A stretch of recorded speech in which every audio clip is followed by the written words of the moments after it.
धाम जेनु सकल परापर सरले जाकी शक्त व्यक्त ब्रह्मांड सकल धर जय जय कैवलनाथ सनातन सर्व कीर्तारन अखिलानंद अविनाश विलासिक विविध विधारण लोक चतुर्दश द्वंद फंड फन करण सुधारण विविध भात्य गुण ग्रंथ वृंद विधि अलग उदाहरण अगणित इंड कटाक्ष पाक्ष वसुतम पद परम अलंग सलंग एकता सयास कहु जाने न मर्म हंस निवासन धाम धनी तुम पुरुष पुरातन नमो नमो निर्वाण प्राणपति सचर समासन प्रकृति बिनो धन्य पुरुष पलक में खलक उपासक आन्य धाम पति देव युगल शक्ति तनयाशक तब देवन के देव सकल शिर हो तुम कैवत साक्षीवंत सुत सलंग प्रौढ़ पद पुरुष कलमल जय करुणामय कंठ अंत मध्य आद्य परापर हंस रूप स्तुति कुबेर निज ग्रंथ करण स्वर मंगलाचरण पर थमाहि धरन सजन उर ध्यान अपग्रंथन प्रारंभ हो सुनहो संत सुजान लोक असंख्य उत्पन्न गति सप्तद्वीप सुरधाम सो सब ग्रंथ में भाग्य हो विविध भाग्य गुण गान सकल अंग भिन्न भिन्न गति अर्थ बोध शुभ सार कहे कुबेर कर के कहो संशय हरण भव पार। आद्य सकृत स्वराज करुणेश केवल कर्ता की श्री कृष्ण स्वामी महाराज की परम गुरु श्रीमद करुणा सागर महाराज की द्वितीय कुबेराचार्य श्री नानदासी महाराज की तृतीय कुबेराचार्य श्री बड़देव दासी महाराज की चतुर्थ कुबेराचार्य श्री भगवान दासी महाराज की पंचम कुबेराचार्य श्री प्रयाग दासी महाराज की षष्ठम कुबेराचार्य श्री शीतल दासी महाराज की सप्तम कुबेराचार्य जगत गुरु श्री अविचल देवाचार्य महाराज की श्री सब संतन की श्री सब देवन की श्री ज्ञान संप्रदाय की श्री गुरुगादी सारसापुरी की श्री कैवल धाम की कथा सत्संग प्रारंभ समय का सत्केवल साहिब સત્કેવલ સાહેબ પાછળ ઊભા છે ભાઈઓ આગળ આવીને બેસી જાઓ ખુરશી તમારા માટે જ મુકાઈ છે આગળ આવો ને કેમ આટલો બધો ડર લાગે છે બધાને આપણે બીજા બેઠેલા છે જે ખુરશી પર એ આગળની ખુરશી બેસેલા એમના માટે પાછળ ખાલી થઈ જાય પાછળ જે બહેનો છે એ આગળ આવી જાઓ ખુરશી પર ખુરશીનો ઉપયોગ કરો આ તો ખુરશીની પડાપડી થાય છે તમને ખાલી મળે છે कैवलम चिरेनम वेनम वयनम निधनम लघुयम मोहम अमस्तु निरालम नरणम अहम नम्रणेयम नयेते नरेणम प्रणायम परंतु जपेनम जपायम कायम नमयायम मनातीत्मगोयम स्वयं तम तमस्तु जहानम धाता ध्येयन्नं विच्छन्दं विनय जे करोति विवर्जित वस्तु विधि वै वेदन्तं मचन्ते न चन्तं सुनाति सनातन जेनाथम् अनन्तु अगाधं बहोदं लहे जन्महादं कुबेरं तेयं नमामि नमस्तु। श्रीमद् करुणा सागर महाराज की जय, कैवल धाम की जय, जगत गुरु श्री अविचल देवाचार्य महाराज की जय। સતકેવલ સાહેબ, સતકેવલ સાહેબ. હવે આ બે પસરાઓને ઠેકાણે બેસાડી દેવી પડશે.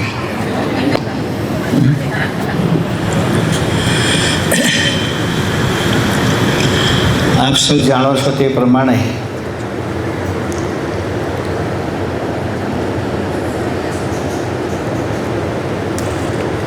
દલપતભાઈ, હા બસ અમે બેઠા છે. કેવળભાઈ, આ દલપતભાઈ, હા બરાબર, રમીલાબેન દલપતભાઈ, રાઈટ. એમના પરિવારમાં કરુણેશ કૃપા ભવનનું નામ છે. એના ગ્રહ પ્રવેશ નિમિત્તે આજનો સત્સંગનો કાર્યક્રમ આયોજિત થયો છે.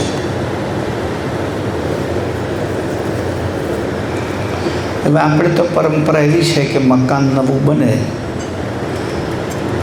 તો પ્રવેશ કરતાં પહેલાં મોટે ભાગે લોકો વાસ્તુ વિધિ કરે. વાસ્તુ, આમ તો વાસ્તુ એક વિધિ પણ છે અને વાસ્તુ એક કલા પણ છે, આર્ટ.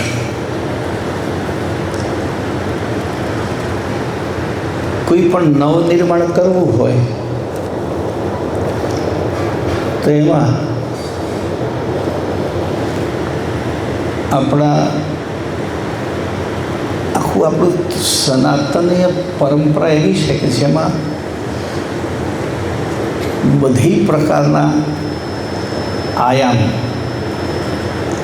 આરોગ્યનું હોય, કૃષિનું હોય, પર્યાવરણનું હોય, સાહિત્ય હોય, સંગીત હોય, નૃત્ય હોય,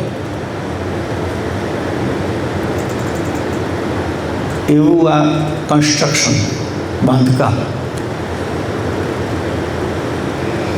એના પણ કેટલાક વિધિ વિધાનવાળા પુસ્તકો, ધર્મગ્રંથો, એને આપણે વાસ્તુ વિદ્યા કહીએ છીએ, વાસ્તુકલા. મંદિર બનતું હોય તો મંદિરનું શિખર કેટલું ઊંચું હોય, શિખર પ્રમાણે ધજારણ કેટલો હોય,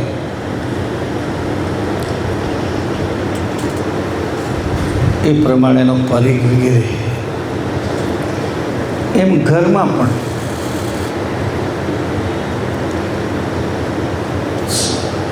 અને અત્યારે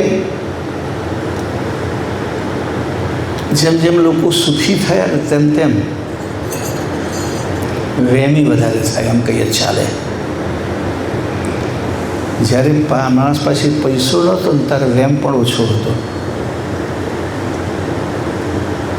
ત્યારે જે ખૂણામાં જ્યાં ઘર બાંધવું હતો બાંધી દેવું ને રહેવું. હવે વહેમ એટલા બધા થઈ ગયા, આ દિશામાં બારણું મુકાય કે ના મુકાય, આ કેટલું ઊંચું હોવું જોઈએ, બેઠક રૂમ કેટલો નીચો હોવો જોઈએ.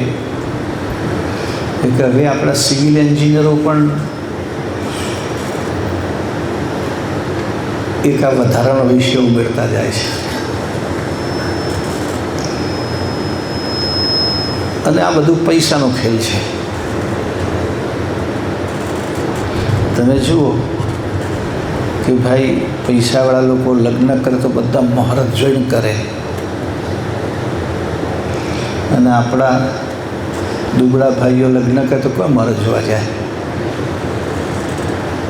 તો એમના છૂટાછેડા ઓછા થાય છે, મુહૂર્તવાળાના બધા થાય છે.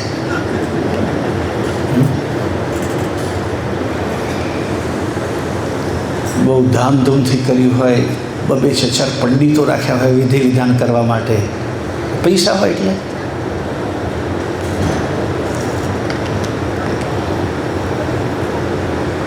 બે 2023 એક સર્વે આવ્યું હતું કે દિલ્હીની આજુબાજુ જે હાઈફાઈ મેરેજ થયા, હાઈફાઈ મેરેજ ખબર પડે છે ને, બહુ મોટા ખર્ચાવાળા, એમાંથી એક જ વર્ષમાં 35% ડિવોર્સ થયા. એક જ વર્ષ ચાલ્યા, પણ 10-15 વર્ષ થયો તો વાંધો નહોતો.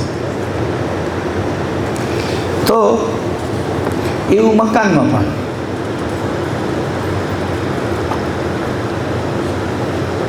તો વાસ્તુની વાત જ્યારે કરીએ તો વાસ્તુ પ્રવેશ વખતે જ્યારે કરીએ છીએ શું છે,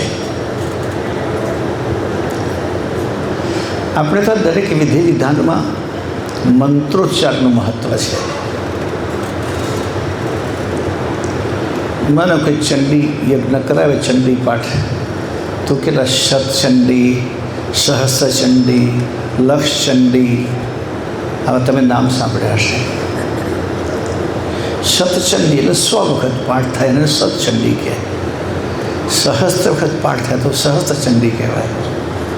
અને 5-15 62 થાય લાઈન છે, એટલે બધા લાખ કરે, એમાં કેટલા કરે ના કરે તો કોણ ગણવા ગયું? તો એને લક્ષચંડી કહે. તો મૂળ વસ્તુ 100 વખત, 1000 વખત કે લાખ વખત એક પ્રકારના નિશ્ચિત કરેલા દેવી દેવતાના જાપ. વાસ્તુ પણ એ જ છે.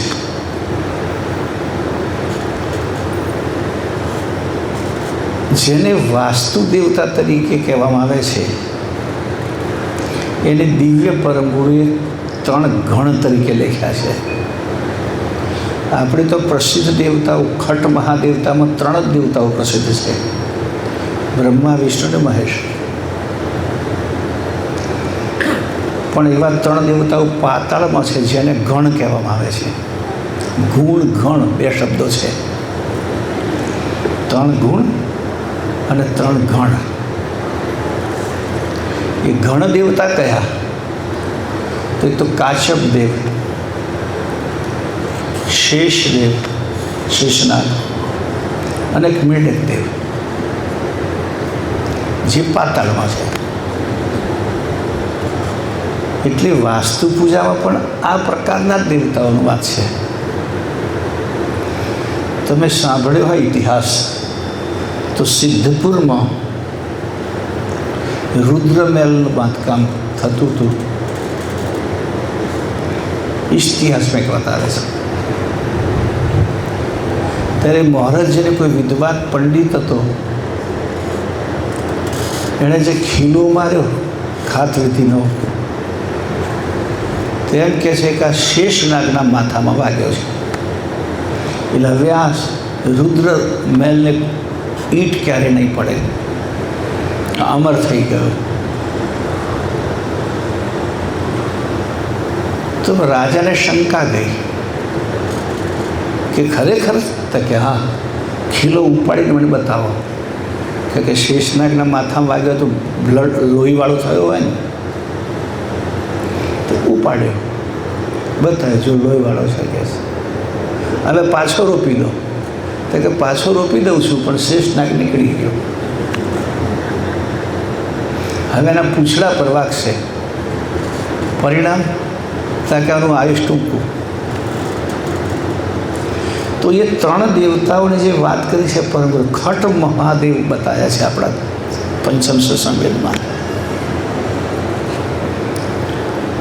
3 ઉર્ધ્વદેવ અને 3 પાતાળના દેવ. તો વાસ્તુ પૂજામાં એમની પૂજા થાય કે ભાઈ મકાન સ્થિર રાખવું તો પૃથ્વીનું કામ. નીચેના દેવતાઓ આગા પાછા થાય તો ઇમારત આગી પાછી થાય.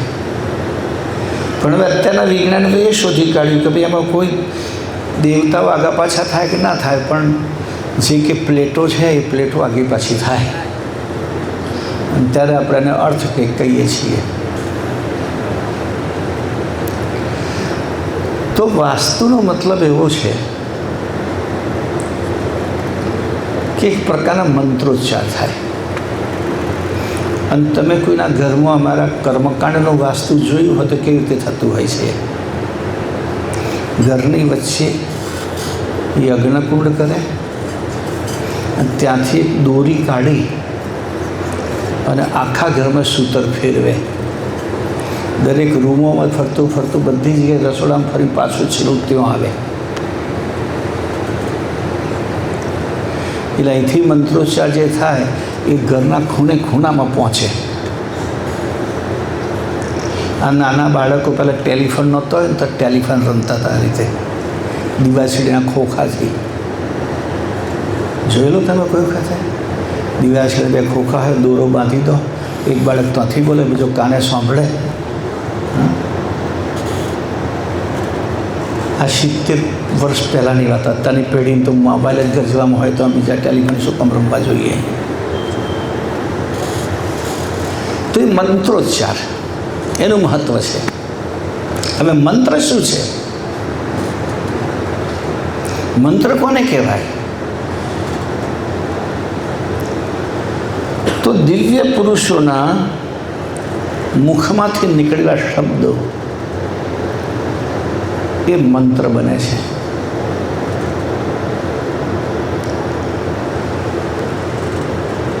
તો હવે આપણે આ મંત્રો જપવા માટે પાછા ભાડુંથી માણસો લાવવા પડે. ભૂદેવ મફત તો ના આવે ને, એમને રોજીરોટીનો વિષય છે.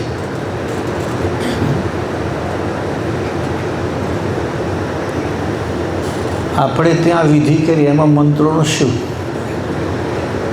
સવારે ઉપાસના થઈ, પછી પરમગુરુની ઉપાસના મંત્ર છે. મંત્ર મૂલમ ગુરુ વાક્યમ,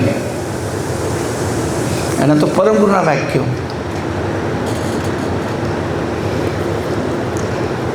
એ પરમગુરુના વાક્યો એટલે પરમગુરુનું હું તમે હવે તો અમારે ત્યાં બધી જગ્યાએ ચરોતરમાં છે, બધી જગ્યાએ જ્યાં કંઈ નવા મકાન બન્યા હોય તો ઘણી વખત કહો તો મને ટાઈમ ના હોય તો લોકો અખંડ પારાયણ ગોઠવી દે. બધી જગ્યાએ સમય અનુકૂળ નથી પડતો હતો. અહીંયા તો ભૂમિપૂજનમાં આવ્યા હતા ને એટલે આવવું પડે. એ વખતે બાંધી દીધા હતા લોકોએ કે ભૂમિપૂજન થાય છે તો પ્રવેશ કરવો પડશે.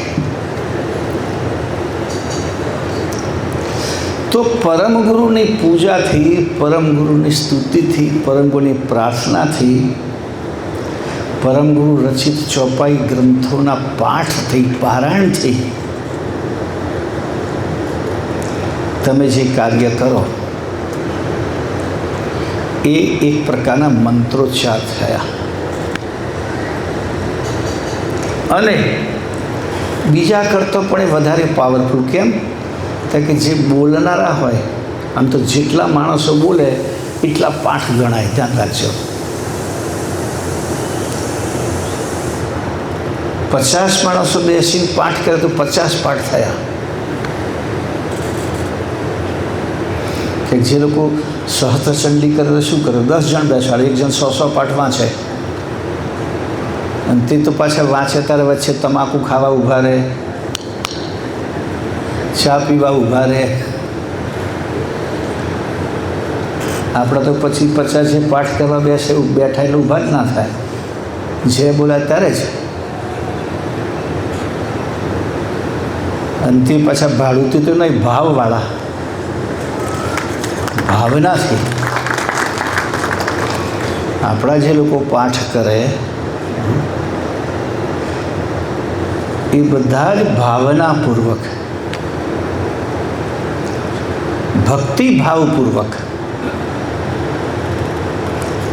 કે આપણે પણ સમજીએ છીએ કે આ પાઠમાં આપણને પણ લાભ છે, આપણી પણ ઉપાસના થાય છે. અને જે શબ્દ નીકળે, શબ્દને કહેવાય છે નાદ બ્રહ્મ. આપણું ગોત્ર છે નાદ બ્રહ્મ. નાદમાંથી સૃષ્ટિ પેદા થઈ. અને નાદ,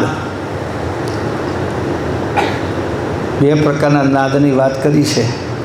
આહદ નાદ અને અનાહદ નાદ. અનાહદ નાદ બધા સાંભળી શકતા નથી, આહદ નાદ આપણે બધા સાંભળીએ છીએ. આહદ નાદ બનવાનો ત્રણ પદ્ધતિ બતાવી છે. આહદ એટલે કોઈ પણ વસ્તુને ઘસવાથી, ફૂંકવાથી કે ઠોકવાથી જે ધ્વનિ નીકળે એને આહદ નાદ કહેવાય. ઘસવાથી અમારા કાંસી જોડા ઘસે, પછી બહુ આ ઠોકવાનું પણ નગારા, ઢોલ અને શહેનાઈ, હાર્મોનિયમ બધું ફૂંકવાનું. હાર્મોનિયમ આપણે મોડે ના ફૂંકે, પણ અંદરથી પવન તો ફૂંકાય છે. આપણે બોલીએ છીએ તે પણ ફૂંક જ છે. પ્રણવ આપણા નાકની જગ્યાએ મુખમાંથી જ્યારે નીકળે અને અલગ અલગ જગ્યાએ સ્પર્શ કરાવીએ આપણે, ત્યારે એમાંથી અક્ષર નીકળે.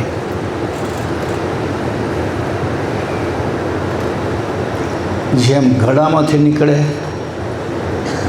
તો અમારા વ્યાકરણવાળા ક્યારેક કંઠસ્થ છે. ભારત ગુજરાતની એટલે મૂળ ભાષા સંસ્કૃત, સંસ્કૃતમાંથી ભારતની બધી ભાષાઓ નીકળી. પંજાબી ભાષાનો કક્કો, બંગાળી ભાષાનો કક્કો, ગુજરાતી ભાષાનો કક્કો કે મરાઠી ભાષાનો કક્કો એક જ સરખો, ખાલી લખવામાં ફેર. બધાની વર્ણમાળા એક સરખી, એને વર્ણમાળા કહેવામાં આવી છે. અને અમારા જે અંગ્રેજીનો મોહ રાખનાર લોકોને કહું ખાસ કે આપણી ભાષા જેટલી વૈજ્ઞાનિક ભાષા દુનિયાની કોઈ નથી. કઈ રીતે? તમે કક્કો બોલો તો ક, ખ, ગ, ગ, અંગ, ચ, છ, જ, જ, ટ, ઠ, ડ, ઢ, ન, પ, ફ, બ, ભ. આ કક્કો કઈ રીતે ગોઠવ્યો થાય? તમે જો પેલા અહીંથી જ બધા એકદમ ફ્રીક્વન્સ ગળામાંથી એકડા જોડે જોડે ક, ખ, ગ, ગ, અંગ, પછી આગળ આવો ચ, છ, જ, જ, જ, પછી આગળ આવો ટ, ઠ, ડ, ઢ, ન, પછી હોઠ પ, ફ, બ, ભ, મ. એ પછી બી કેમ થાય કે નો સાયન્ટિફિક રીઝન. કોઈને પૂછો ક પછી ખ કેમ, એનું રીઝન છે કે ભાઈ સાથે સાથે નીકળે છે. ફ પછી બ કેમ થાય કે સાથે સાથે અહીંથી નીકળે પ, ફ, બ, ભ, મ.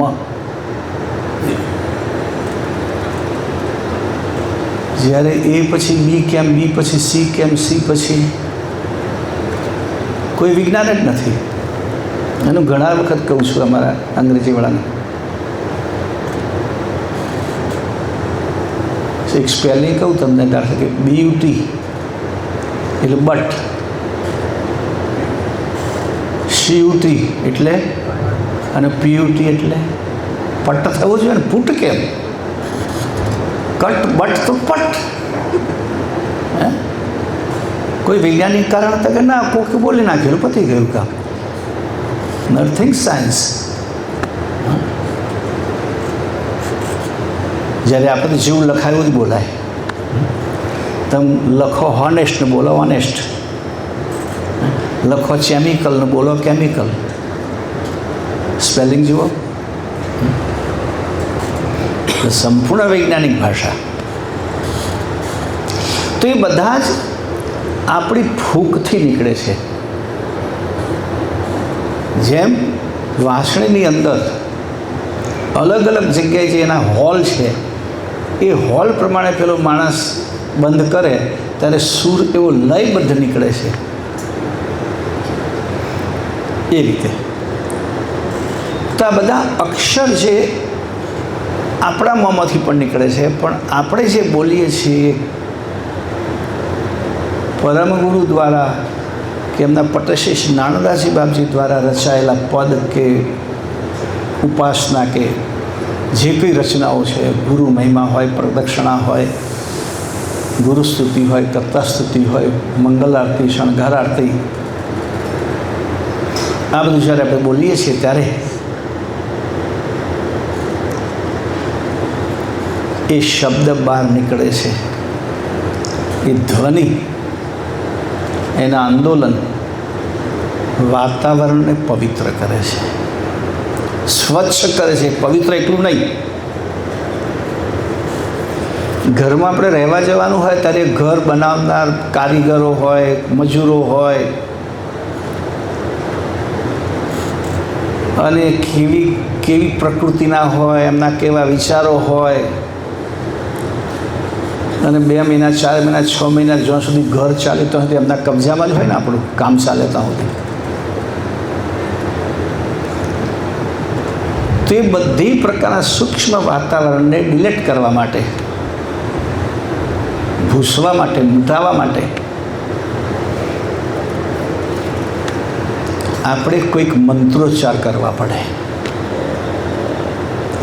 અને મંત્રોચ્ચારમાં દિવ્ય પરમગુરુ દ્વારા બનાવેલી ઉપાસના રૂપી મંત્રોથી ઉત્તમ મંત્ર બીજા કોઈ નથી.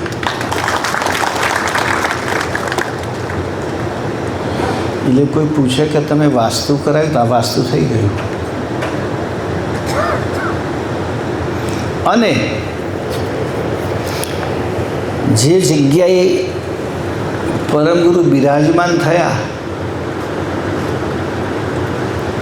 ત્યાં પછી કશું રહી જ ના શકે બીજું. તમે સાંભળતા હશો, આપણી કથા રોજ રાત્રે જે આવે છે એમાં કેટલાક લોકો નૂતન ગ્રહ પ્રવેશ નિમિત્તે પણ કથા કરાવતા હોય છે, પરદેશમાં પણ, વિદેશમાં પણ. ત્યારે હું એમને જ કહેતો હોઉં છું કે ભાઈ તમે તમારા ગ્રહમાં પ્રવેશ કરો તો સાથે પરમ ગુરુને લઈને પ્રવેશ કરજો અને પરમ ગુરુને ત્યાં બેસાડજો. અને કાયમ પરમ ગુરુ તો બેઠેલા રહે એવું વિચારજો. પરમ ગુરુ આપણા ઘરમાં લઈને તો આવ્યા પણ રહે ક્યારે કાયમ? તો કે એમને અનુકૂળ વાતાવરણ હોય તો રહી શકે. એમને અનુકૂળ વાતાવરણ ના હોય તો આપણા ઘેર કોઈ મહેમાન આવ્યા હોય તો તમે જોજો ને, એમને એમ ગમે કે આ સારું શુભ સાથરું છે, એ બધા આવકાર આપે છે, સન્માન આપે છે, તો બેસે ને તો પછી તારે હું ચાલું.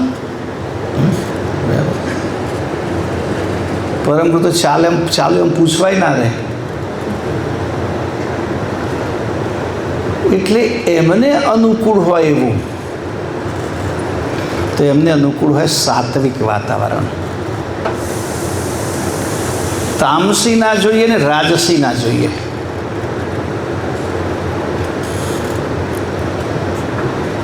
તામસી ને રાજસી વાતાવરણ કેવું?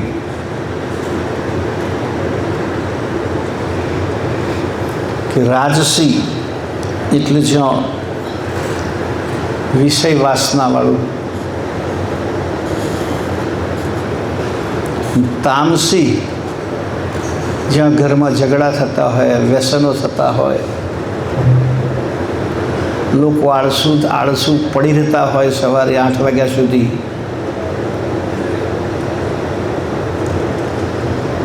એવું જે ઘરમાં વાતાવરણ છે એ ઘરમાં તામસી કહેવાય. મોડા ઉઠવું તે પણ તામસી પ્રકૃતિ છે ને મોડા સૂવું એ પણ તામસી પ્રકૃતિનું કારણ છે.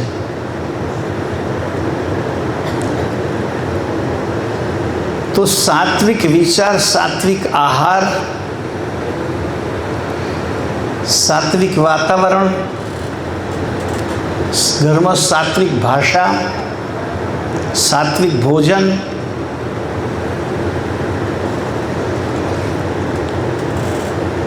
તો એ ઘરમાં પરમગુરુ હંમેશા વાસ કરે. જ્યાં ગુરુ મહારાજ વાસ કરે ત્યાં પછી કોઈ સંકટ ના આવે.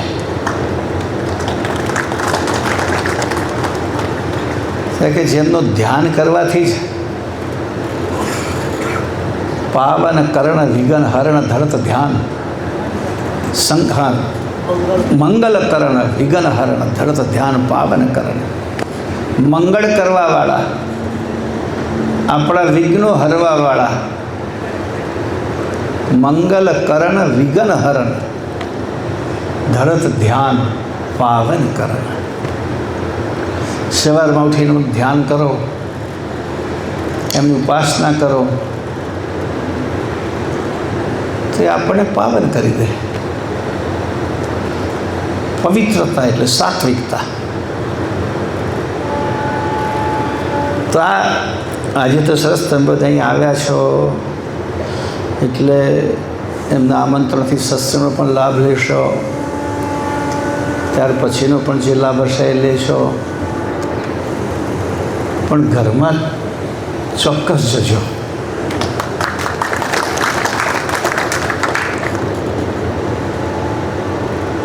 ઘણા બધા મને કહેતા હોય માર્બલની મેં મૂર્તિ બનાવી, તો હું કહું કે માર્બલની મૂર્તિ પરમ હૃદય બનાવી બહુ લોકો નિષ્ફળ ગયા છે. એટલે અમે જે ડાઈ બનાવી છે એના ઉપરથી બનાવનાર કોઈ મળે તો જ બરાબર છે. પણ આપણી ડાઈ એક જ સાઈઝની છે, બીજી છે થોડી નાની છે. પણ આપણે તો કહેવત છે, ભાવના એ આદર્શ સિદ્ધિત આદર્શ. નીચે બેસવો તો આગળ આવી જાઓ ભાઈ, પાછા ઊભા છે. હા, પાછા જગ્યા છે અહીંયા.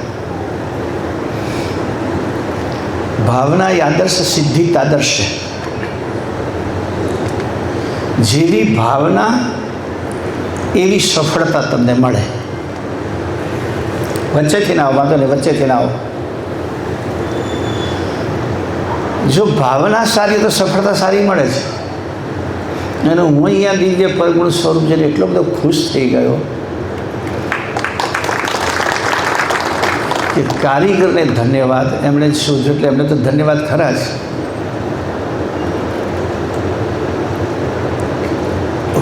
હુબ પરમ ગુરુની મંદ મંદ સ્મિતવાળી એવી સુંદર મૂર્તિ બની છે.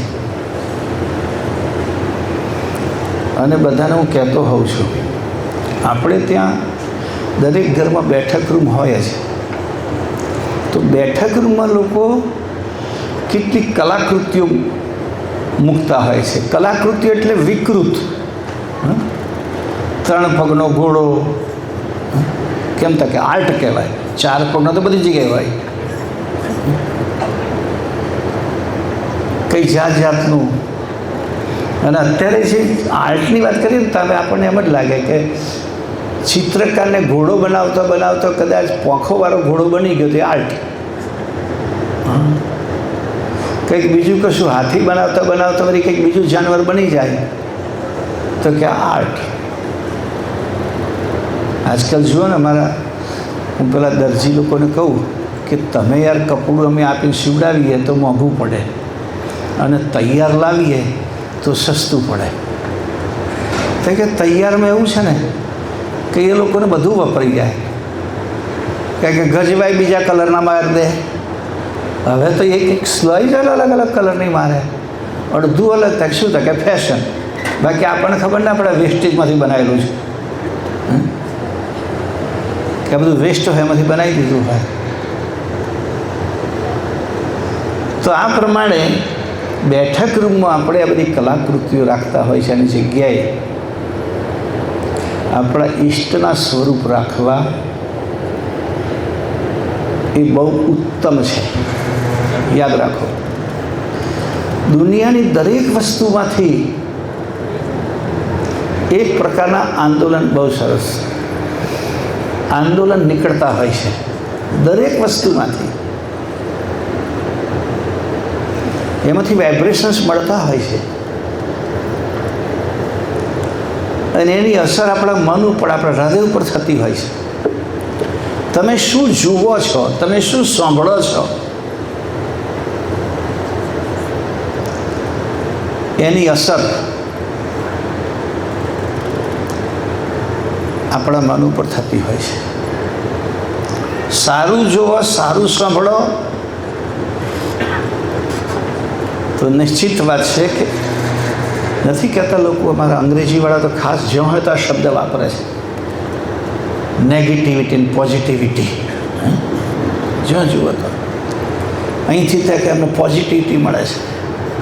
આપણે તો ઘણી વખત દર્શન કરવા લોકો આવે ને એ કેટલા કહેવું અહીં આવે એટલે મને બહુ પોઝિટિવિટી મળી. આવતાની સાથે જ અમારા હૃદયમાં કંઈક ફીલ થયું. ચોક્કસ થાય, પણ બે વાતો છે એમાં. કારણ કે જેમના હૃદયમાં બહુ કચરો ભરેલો હોય એમને પોઝિટિવિટી ને બધી જગ્યાએ નેગેટિવિટી જ મળે, ગમે તો જાય તો પણ. તો આ રીતે આપણા ઘરમાંથી પ્રવેશ કરે ને ત્યાંથી શરૂ થઈ જવું જોઈએ. બાલ તિલક બે સરસ લગાવ્યા છે, કરુણેશ કૃપા લખ્યું છે, બારણે પણ સતકેલ સાહેબ આવી ગયા છે. પોઝિટિવિટી શરૂ થઈ જાય, આપણી નજર પડે. અને બેઠક રૂમમાં જાઓ ત્યાં પણ આપણે સરસ દર્શન થાય. આ વિકૃત ડ્રોઈંગો નહીં, મોંઘા મોંઘા પેઇન્ટિંગ લાવે છે લોકો, અને મોંઘા મોંઘા પેઇન્ટિંગમાં આપણને ખબર ના પડે કે આ આગળથી માણસ દેખાય છે અને પાછળથી જાનવર દેખાય છે. તો કે આર્ટ છે, અને કેવી આર્ટ આ જેનો કોઈ આકાર નહીં, જે ડ્રોઈંગનો કોઈ નિયમ નહીં, કોઈ પણ પ્રકારનું સિમેટ્રિકલ મેઝરમેન્ટ નહીં. એક માણસ બનાવો તો આપણે તો શું ભાઈ 3.5 હાથનો માણસ, 8 હાથ, પછી ભલે 6 ફૂટ ઊંચો હોય કે 1.5 ફૂટીયો હોય, પણ એક એનું સ્કેલ છે. હાથથી માપ હોય એટલે ભાઈ આ ઉપરનો અડધો ભાગ થઈ ગયો, અહીંથી આ એક ભાગ, ઢીંચણ સુધીનો એક હાથ, 3.5 હાથ થઈ ગયો. એટલે પ્રપોર્શન જેને કહેવામાં આવે. તો પ્રપોર્શન વગરની ડ્રોઈંગ થાય અને આર્ટ. અને એટલા બધા મોંઘા મોંઘા. પછી કે ઘણી જગ્યાએ મેં જોયું, મને લોકો કહેતા હોય પાછું નીચે પેઇન્ટરનું નામ લખેલું હોય, એના નામથી ડ્રોઈંગ વેચાય. એ ઘોડો ને ગધેડો મેં ભેગું બનાવે તો એ વેચાઈ જાય. તો એ તમને શું આપે? પણ કે ના, પાવર પૈસાનો દેખાવાનો ને, લાખ રૂપિયામાં લાયા છે કે આ ચિત્રનો,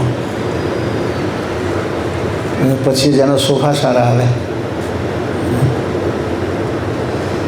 તો આપણે જ્યારે ઘર બનાવીએ, ઘરમાં રહીએ, ઘરમાં બેસીએ,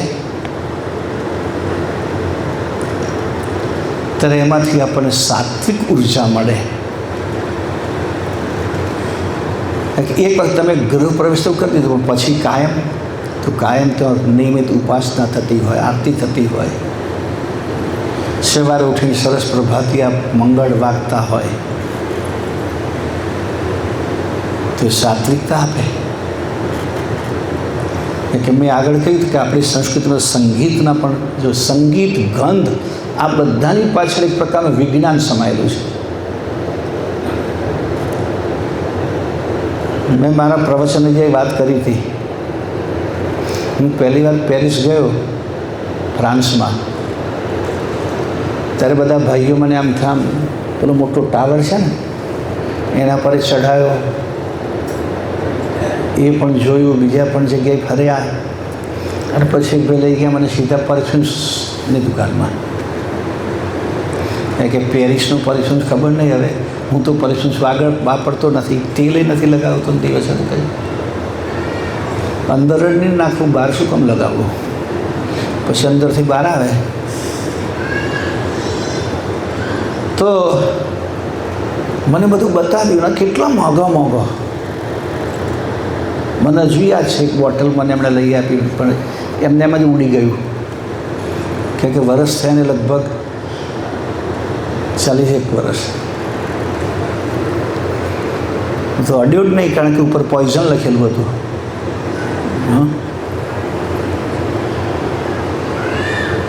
પણ મેં ત્યાં એક વસ્તુ જોઈ, એક નોટ કરી, તરત પૂછ્યું પેલા લોકોને. એકાદ બે બોટલ હાથમાં લીધી, તેના પર લખેલું હતું ફોર મેન, અને બીજા ડિપાર્ટમેન્ટમાં લખેલું હતું ફોર વુમેન. મેં બી ચંપલીમાં તો સમજીએ કે ફોર મેન ને ફોર વુમેન જોવાથી ખબર પડી જાય. કારણ કે બહેનો નીચી હોય ઊંચી થવા માટે એડી રાખે. પર્સમાંથી ખબર પડે, કપડામાંથી ખબર પડે, વાળમાંથી ખબર ના પડે. હા, પહેલાં એક સમય એવો હતો કે પાછળથી જોઈએ તો આપણને એમ લાગે કોઈ છોકરો જાય છે, પણ કદાચ છોકરી હોય. અત્યારે એવું લાગે છે કે પાછળથી કોઈ છોકરી છે તો એ લાગે, પણ જોઈએ ત્યારે કોઈ છોકરો છે. બદલાય ને પછી તમારા પછી અમારો વારો, એમાં શું? તમે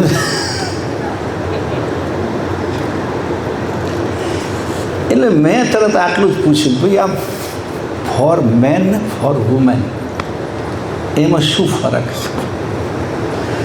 તો કે બસ એટલું જ, ફોર મેન એટલે માણસ માટે, ફોર વુમેન એટલે લેડીઝ માટે. પણ એમાં ફરક શું છે? તે કહેતા આપણે પેલા સેલ્સમેન પૂછીએ, સેલ્સમેને હસ્યો વાત પૂછીએ, અમે પૂછ્યું, અલા ભાઈ કે ઉપર લખેલું છે એટલી ખબર નથી પડતી. ફોર મેન એટલે માણસ માટે, ફોર વુમેન એટલે સ્ત્રી માટે. મેં કહું ભાઈ એટલું તો ખબર પડી, પણ આમાં ડિફરન્સ શું છે? સ્મેલનો. પણ સ્મેલ કેમ? આપણે અગરબત્તી સળગાવીએ છીએ, ચંદન વગેરે, એની પણ સ્મેલ છે. પણ જેમ શબ્દ આપણને જુદી જુદી રીતે ઉત્તેજિત કરે છે, જેવો શબ્દ એવી રીતે તમે ઉત્તેજિત થાઓ. સરસ સંગીતમય ભજન વાગતો તો તમે પણ સાથે આમ આમ ડોલવા માંડો, પણ એમાં આટલું જ ડોલો. પણ પેલું ડીજે વાગતો તો છે કમરથી માંડીને ડોલવા માંડો. શબ્દની જુદી જુદી અસર થાય છે. તો ઘણા વર્ષો પછી મને ખબર પડી કે આ લોકોએ શોધી કાઢ્યું છે કે જે ફોર વુમેન જે પરફ્યુમ્સ વાપરે એની સ્મેલ એવી હોય કે જેનાથી મેન એટ્રેક્ટ થાય, અને મેન જે પરફ્યુમ્સ વાપરે એની સ્મેલ એવી છે કે જેનાથી લેડીઝ એટ્રેક્ટ થાય. એટલે બે બોલ અથડાવવાની વાત. આ તો રજોગુણ પહેલાં કરનારો વિષય થયો. તો સુગંધ પણ અસર કરે છે, શબ્દ પણ અસર કરે છે, એમ જે તમે જુઓ એ ચિત્ર પણ અસર કરે છે. એટલે આપણા ઘરમાં કેવું હોવું જોઈએ એ આપણે વિચારવું જોઈએ. હવે તો મેં કહ્યું જેમ જેમ લોકો ભણે છે ને તેમ તેમ અંધશ્રદ્ધા વધારે આવે છે. પહેલાં જૂના લોકો માત્ર નજર ના લાગે એના માટે દુકાન કે ઘરની આગળ વચ્ચે લીંબુ નીચે ઉપર બબે મરચાં બાંધતા હતા. ખબર છે? હજુ કેટલા લોકો બાંધે છે. હવે ઓછું પડતું હતું આપણે તો કેટલાક વિદેશથી આ તો ઘોડાની નાળ લઈ આવ્યા, કારણ કે પરદેશનું છે. એને ટૂચકા કહેવાય કે ટૂચકું પરદેશનું છે. એટલે આપણું તો છે ને પાછું એક વધારે ઉમેર્યું. ઘણા બધા એટલા બધા કેટલા કે રુદ્રાક્ષ બરાબર છે, પણ રુદ્રાક્ષમાં પાછો એક મુખનો મણિકો. અત્યારે એક મુખનો માણસ નહીં મળતો તો મણિકો કઈથી મળે રુદ્રાક્ષમાં? અને બધા રુદ્રાક્ષ અત્યારે કોઈ પ્લાન્ટ ઉપર નહીં ઉગતા, પ્લાન્ટમાં બને છે. તોડો તો ખબર પડે પ્લાસ્ટિક જ હોય. એટલે એ બધી વસ્તુ કોઈ ઘણા માણસો એટલા બધા. એક ભાઈ મને આ સુરત ડિસ્ટ્રિક્ટમાંથી આવ્યા હતા, અત્યારે રહ્યા નથી, એ હાજર નથી એટલે ઓફ થઈ ગયા, કે મને કહે છે કે હું નાગમણી લેવા જાઉં છું. નાગ હોય એના પર મણી હોય, અને મણી પછી લોખંડનું સોનું બનાવે. એ ભાઈ છે કેરાલા સુધી જઈ આવેલા. પણ નસીબ એમનું સારું કે બધા પૈસા નહોતા લઈ ગયા ને એમને પાછા આવ્યા. પૈસા લઈને ગયા હોત તો પૈસા જાતે ના આવ્યા હોત. એ પાછા ફરી ભરૂચમાં કોઈક મળ્યો એમને, તો કે ત્યાં તો કામ ના થયું. પણ મેં કહું ભાઈ, આ દુનિયામાં પ્રાણીઓ વિશે, સાપ વિશે, કીડાઓ વિશે એટલું સંશોધન થયું છે. ડિસ્કવરી ચેનલ જુઓ તો તમને ખબર પડે કેટલી પ્રકારના સાપ છે, કેવા કેવા ઝેરી હોય છે, પણ હજુ સુધી કોઈને મણીવાળો સાપ મળ્યો નથી. કારણ કે બાપજી કહે છે મણી તો બધા જતા રહ્યા નીચે, અહીં ક્યાંય રહ્યો જ નથી. એમ કોઈ એક આંખવાળું નારિયેળ શોધે છે. તો કે ઘરમાં આ રાખો તો સુખી થવાય, આ રાખો તો ધન ના ખૂટે. આ પાછું ટીવી મીડિયા પછી અંધશ્રદ્ધા ઓર વધવા માંડી. હું કહું છું ભણેલા લોકો જેમ ભણ્યા છે એમ અંધશ્રદ્ધા વધારે વધે છે એમના. તો એ બધું કાંઈ મતલબનું નથી. લોખંડનું સોનું કરે એવો મણી કોકની પાસે આવી બધું વેચે શું કરવા? એ કે કેટલામ વેચે? તમે કહો 100 મણ સોનું આપી દે, કે એ જ લોખંડ લઈને ના ઘસી નો કે તમને આપે? કિંમતથી તો લઈ જ ના શકાય. તો આ બધી બાબતો કે તમે આ ઘરમાં રાખો તો સુખી થાઓ, કે આ વાસ્તુ સુખી થાઓ, એનાથી ઉલટી અંધશ્રદ્ધા. સરસ, પ્રાર્થના કરો, ઉપાસના કરો, આપણા ઈષ્ટ ગુરુ મહારાજના ફોટાઓ રાખો અને એમની આજ્ઞાનું પાલન કરો. અને બધું જ સાત્વિક રાખો, ભોજનથી મળીને બધું જ. ભોજન પણ સાત્વિક હોય, વાણી પણ સાત્વિક, વર્તન પણ સાત્વિક, તો નિશ્ચિત માણસ સુખી થાય. અને નાનકદાસજી કહ્યું છે તેમ બાપજીએ આપણે વારંવાર આ પંક્તિ ઉચ્ચારીએ છે, મંગલ કરણ વિઘ્ન હરણ ધરત ધ્યાન પાવન કરણ. પરમ ગુરુ આવા છે, આ જીવનમાં આપણને શાંતિ આપે ને પરજીવનમાં મુક્તિ આપે. આ જીવનમાં શાંતિ આપે. અશાંતિનું કારણ માત્ર વિષય વાસના. વિષયોના કારણે આપણે આપણા આહારથી મળીને બધું જ આ શરીરને ને મનને નુકસાન કરે એવું જ ઊભું કર્યું છે. એ માત્ર ને માત્ર એક પ્રકારની જીભની લાલચ. અને કરુણાસાગર મહારાજ કહે છે નરવે ચિંતામણીમાં, તજી હરસ રસ રસના, જીભના સ્વાદનો શોખ છોડો. આવું કરુણાસાગર મહારાજે કહ્યું છે. કેમ થાય કે આ જીવનમાં શાંતિ મેળવવી હોય તો. ઘણા ઘરમાં તો એટલા માટે ઝઘડા થાય છે કે અઠવાડિયામાં બહાર જમવા ના લઈ જાય.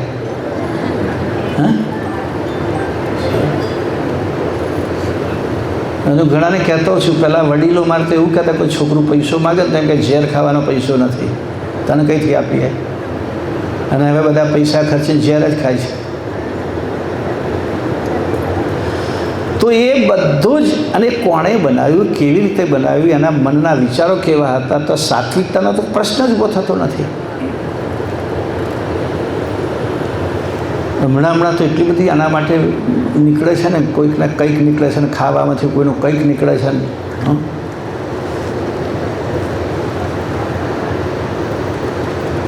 ગંદુ ગંદુ બધું તો લોકો ભૂલી જાય છે. આપણે ત્યાં પ્રસાદમાં કાજુનું બધું આવે. અમદાવાદમાંથી એક વેપારી છે ભાઈ,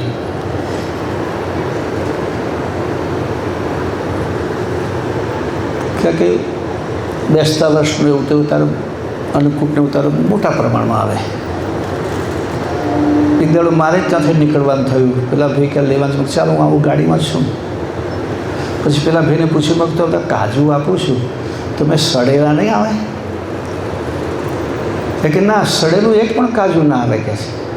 કારણ કે હવે સડેલા કાજુનો અમારો વેચાઈ જાય છે, જુદો કાઢીએ એટલે. સડેલા પણ નહીં, કે કાજુ કતરીવાળા, કે એમાં આખું કાજુ વાપરવાનું જ નહીં. તમે કોઈ સડેલા હશે તો બિલકુલ સડેલા જ હોય, એમાં બીજું કે અમે ઈયળો હોય એવું કશું નહીં. એટલે તમારે કાજુ કતરી ખાટી મીઠી લાગે. હા, તો આ સ્થિતિ છે. તો પરમ ગુરુ શ્રીમદ કરુણાસાગર બાપજી કહે છે, મારો ઉદ્દેશ છે તમને આ જીવનમાં શાંતિ આપવાનો. બધી પ્રકારના ત્રિવિધના તાપમાંથી મુક્ત કરવાનો. અને જે ત્રિવિધ તાપમાંથી મુક્ત થાય એ ભવસાગરમાંથી મુક્ત થાય. અધિદૈવિક, અધિભૌતિક, આ ત્રિવિધ 3 પ્રકારના તાપની વાત કરીને અધિદૈહિક, દેહના કેટલાક કષ્ટો, અધિભૌતિક, ભૌતિકતાના કષ્ટો, અધિદૈવિક તો કે ગ્રહ ને આન ભૂત અને પ્રેત ને એ 3 પ્રકારના કષ્ટમાંથી પરમ ગુરુ આપણને મુક્ત કરે છે. દૈહિક કષ્ટમાંથી મુક્ત કરતા કે સદાચારીવાળું જીવન જીવો, દૈહિક કષ્ટ આવે જ નહીં.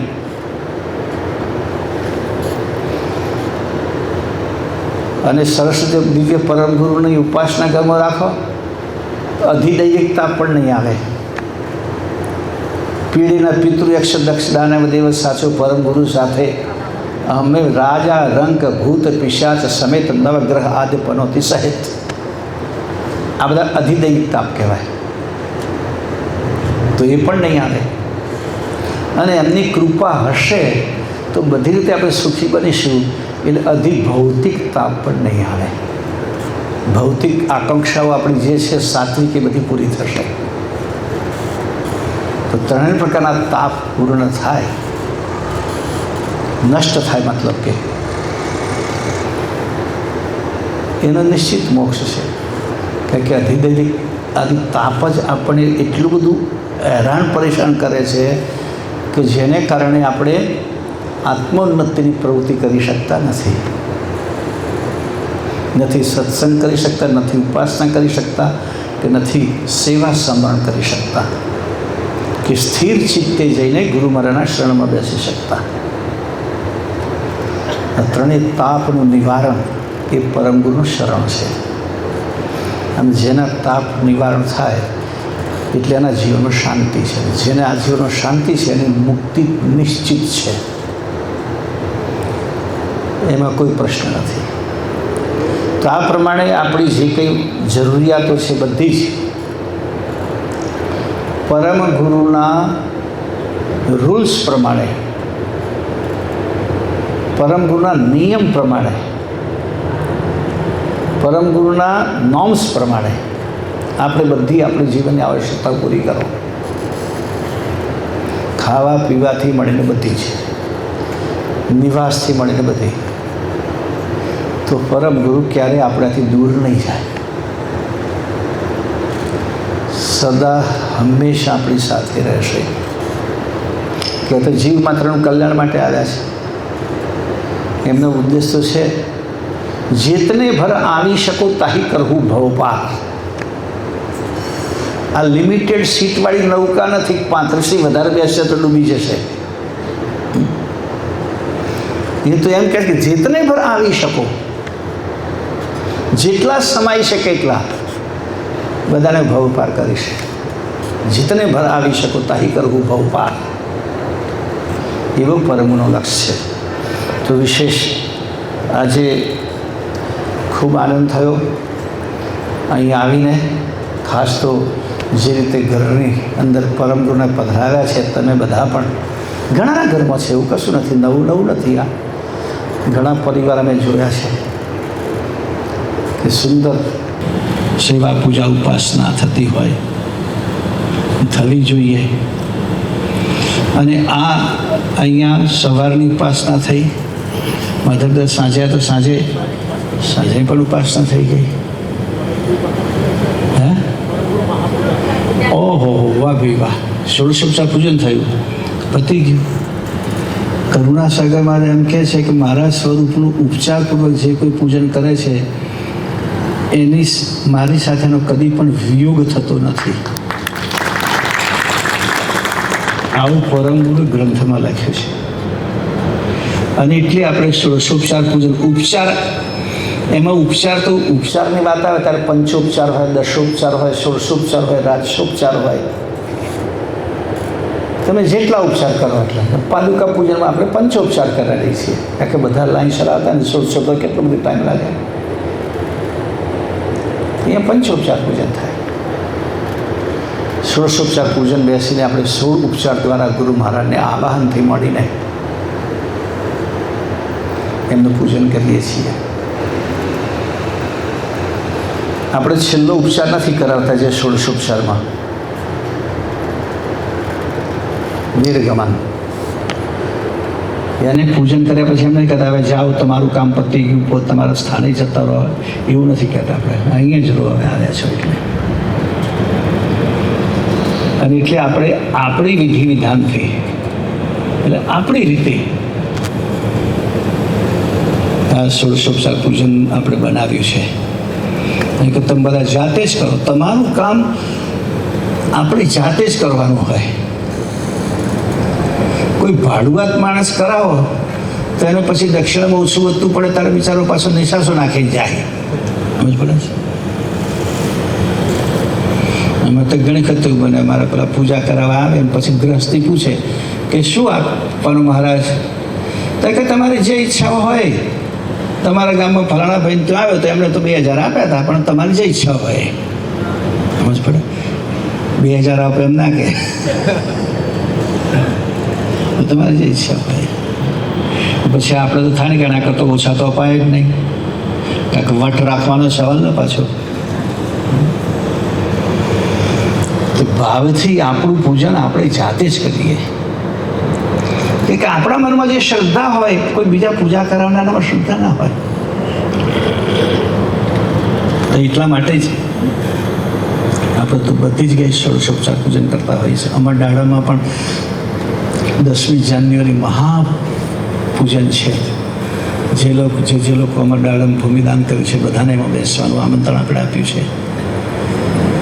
અને અમારા દાડાનો જે પંચધાતુનો સિક્કો બનાવ્યો છે બધાને પૂજામાં આપવા માટે, ઘરમાં એક મેમરી રહે. તો આ તમને બધાને પણ ધન્યવાદ.